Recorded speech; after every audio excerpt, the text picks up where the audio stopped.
ಸ್ನೇಹಿತರೆ ನಮಸ್ಕಾರ. ನವರಾತ್ರಿಯ 5ನೇ ದಿನದ ಶುಭಾಶಯಗಳು. ನವರಾತ್ರಿಯ 5ನೇ ದಿನದಂದು ದುರ್ಗಾದೇವಿಯ 5ನೇ ರೂಪವಾದ ಸ್ಕಂದಮಾತಾ ದೇವಿಯನ್ನು ಪೂಜಿಸಲಾಗುತ್ತದೆ. ಸ್ಕಂದಮಾತಳು, ಸ್ಕಂದ ಅಂದರೆ ಕಾರ್ತಿಕೇಯನ ತಾಯಿಯಾಗಿದ್ದಾಳೆ. ಆದ್ದರಿಂದ ದುರ್ಗಾದೇವಿಯ 5ನೇ ರೂಪವನ್ನು ಸ್ಕಂದಮಾತಾ ದೇವಿ ಎಂದು ಕರೆಯಲಾಗುತ್ತದೆ. ನವರಾತ್ರಿಯ ಹಬ್ಬದ 5ನೇ ದಿನವೂ ಹೆಚ್ಚು ಮಹತ್ವವನ್ನು ಪಡೆದುಕೊಂಡಿರುವ ದಿನವಾಗಿದೆ. ನವರಾತ್ರಿ ಹಬ್ಬದ 5ನೇ ದಿನದಂದು ಸ್ಕಂದಮಾತಳನ್ನು ಪೂಜಿಸುವುದರಿಂದ ವ್ಯಕ್ತಿಯು ಆಧ್ಯಾತ್ಮಿಕವಾಗಿ ಬೆಳವಣಿಗೆಯನ್ನು ಹೊಂದುತ್ತಾನೆ. ಹಾಗಾಗಿ ಇವತ್ತಿನ ವಿಡಿಯೋದಲ್ಲಿ ಸ್ಕಂದಮಾತಳ ಒಂದು ಚಿಕ್ಕ ಪರಿಚಯವನ್ನು ಮಾಡಿಕೊಡ್ತೀನಿ. ಯಾರು ಕೂಡ ವಿಡಿಯೋನ ಸ್ಕಿಪ್ ಮಾಡಿಬಿಡಿ ಸ್ನೇಹಿತರೆ, ಕೊನೆವರೆಗೂ ನೋಡಿ. ಸ್ಕಂದಮಾತಾ ದೇವಿಯ ಕಥೆಯನ್ನು ತಿಳಿಯೋದಾದರೆ, ಪೌರಾಣಿಕ ನಂಬಿಕೆಯ ಪ್ರಕಾರ ತಾರಕಾಸುರನೆಂಬ ರಾಕ್ಷಸನು ತೀವ್ರವಾದ ತಪಸ್ಸನ್ನು ಮಾಡುವ ಮೂಲಕ ಬ್ರಹ್ಮದೇವನ ಆಶೀರ್ವಾದವನ್ನು ಪಡೆದುಕೊಳ್ಳುತ್ತಾನೆ.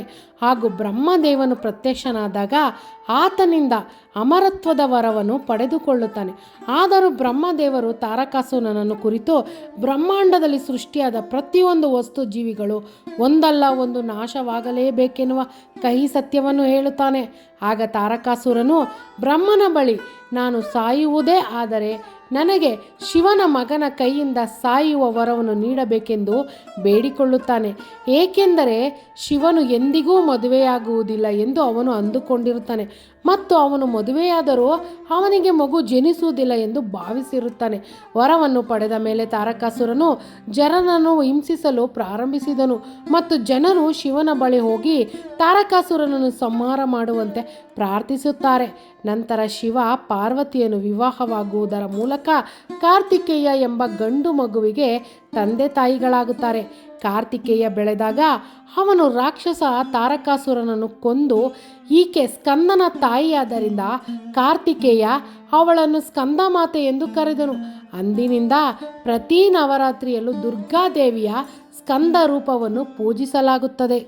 ಪಂಚಮಿ ತಿಥಿಯ ಅಧಿದೇವತೆಯೇ ಸ್ಕಂದಮಾತೆ. ಇನ್ನು ಮದುವೆಯಾಗಿ ಯಾರಿಗಾದರೂ ಮಕ್ಕಳಿಲ್ಲದಿರುವರು ಸ್ಕಂದಮಾತೆಯನ್ನು ಪೂಜಿಸುವುದರಿಂದ ಸಂತಾನ ಭಾಗ್ಯ ದೊರೆಯುತ್ತದೆ.